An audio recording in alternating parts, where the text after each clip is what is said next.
So today I'm going to share with you 6 short stories, no names. This girl. Her father's been gambling since she was young. When she was 14, she found out he was having an affair. When she was 15, he told her, just give me $10,000. Give me $10,000 so I can gamble one last time, and then I'll go jump off a building.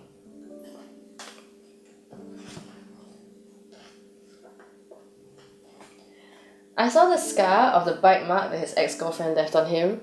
She was also emotionally abusive and would rip him apart in the best way possible, but no one ever knew this because he's the funny guy. And everyone always says, tell me a joke.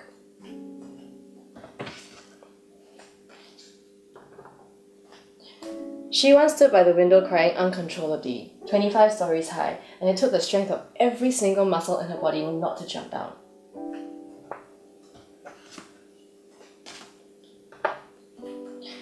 When she was 22, she had an abortion. And she's really afraid that her parents will find out one day because they're very Christian, and she's afraid they'll stop loving her because what she did went against their God.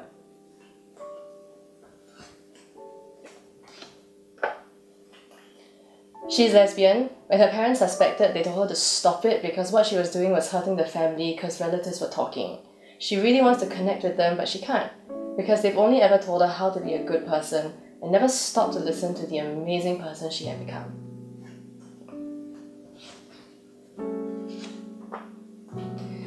He had his heart broken when he was 14 when she left him for an older guy, and now he makes sure that he will never not be good enough again for anything or for anyone.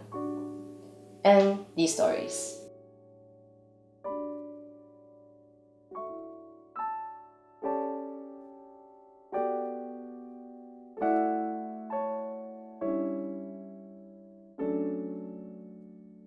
Thank you all for sharing your stories and coming on this crazy journey. Okay, I've known some of these people for years, right? And I never knew all these things about them. And when they told me, you could still see the sadness in their eyes. And I asked them, why didn't you say anything? They said, say for what? Everybody is dealing with their own shit, what? What you want me to say on Facebook, man? And it's like, okay, one of these stories is mine. And one of these stories could be yours. And when we see it like this, right, we don't ask who hurts more, who hurts less. It doesn't matter because we all hurt in our own way, correct? So we get it, everybody hurts, everyone's got their own pain, so why are we still dealing with our own problems when everyone's got their own shit to deal with? There are bigger problems in the world. It's a bit self-obsessed, right?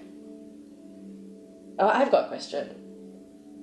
How do we know how to deal with other people's pain when we have no idea how to deal with our own?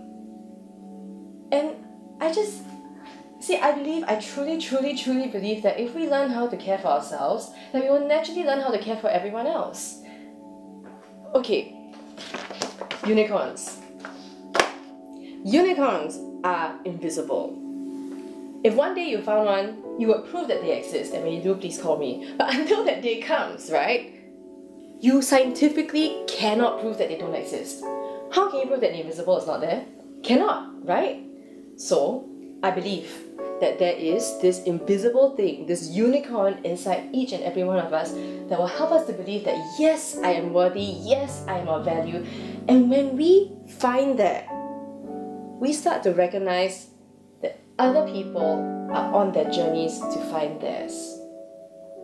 And until that day comes, we just need to believe that no one can ever prove to you that this does not exist. Not even the voices in your head. And so, people ask me, why do I believe in unicorns? Because to me they represent hope. Hope that this exists.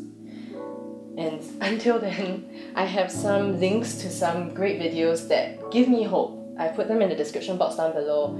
And yeah, just don't stop believing. And that is this week's #unicorn moment.